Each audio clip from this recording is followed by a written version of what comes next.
വെള്ളൂർ ശാഖ മുസ്ലിം ലീഗ് സമ്മേളനവും ഓഫീസ് ഉദ്ഘാടനവും ഫെബ്രുവരി 1-ന്.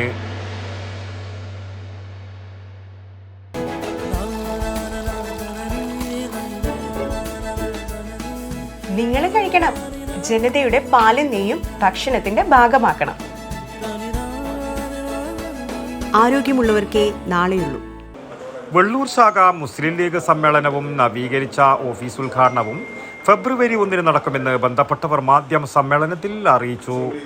ഞായറാഴ്ച രാവിലെ 9 മണിക്ക് ശാഖ മുസ്ലിം league president PMH Muhammad Kunhi പതാക ഉയർത്തുന്നതോടുകൂടി സമ്മേളനം ആരംഭിക്കും. 10 മണിക്ക് യുവജന വിദ്യാർത്ഥി വനിതാ സംയുക്ത സമ്മേളനം മുസ്ലിം യൂത്ത് ലീഗ് അഖിലേന്ത്യാ ഓർഗനൈസിംഗ് സെക്രട്ടറി ഷിബു മീരാൻ ഉദ്ഘാടനം ചെയ്യും. M. അബ്ദുൾ റഷീദ് അധ്യക്ഷം വഹിക്കും.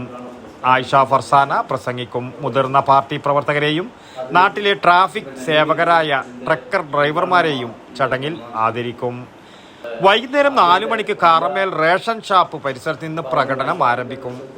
വൈറ്റ് ഗാർഡ്, സ്കൗട്ട് ബാൻഡ്, വാദ്യം എന്നിവ അകമ്പടി സേവിക്കും.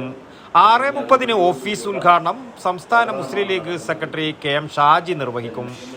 M. Abdulla Sahib mini conference ഹാളിൻ്റെ ഉദ്ഘാടനം ജില്ലാ League general secretary KT Sahadulla നിർവഹിക്കുമെന്നും TVP അബ്ദുൾ ഫത്താഹ് അധ്യക്ഷം വഹിക്കുന്ന ചടങ്ങിൽ നിരവധി പ്രമുഖ നേതാക്കൾ സംബന്ധിക്കുമെന്നും MTP Muhammad Iqbal, TVP Fattah, M. Abdul Rasheed എന്നിവർ മാധ്യമ സമ്മേളനത്തിൽ അറിയിച്ചു. News bureau, Payyanur. ശ്വാസം വലിച്ചോട്ടെ. എത്ര വയസ്സ് വരെ പാൽ കൊടുത്തു? 1 വയസ്സ് വരെ.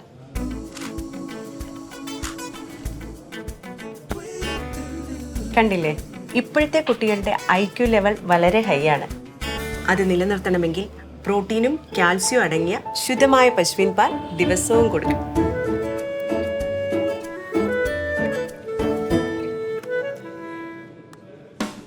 ഇപ്പൊ ജനതാ പാൽ എല്ലായിടത്തും ഉണ്ടല്ലോ.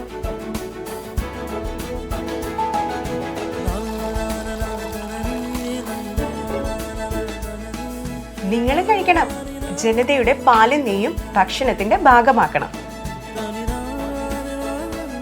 ആരോഗ്യമുള്ളവർക്കേ നാളെയുള്ളൂ.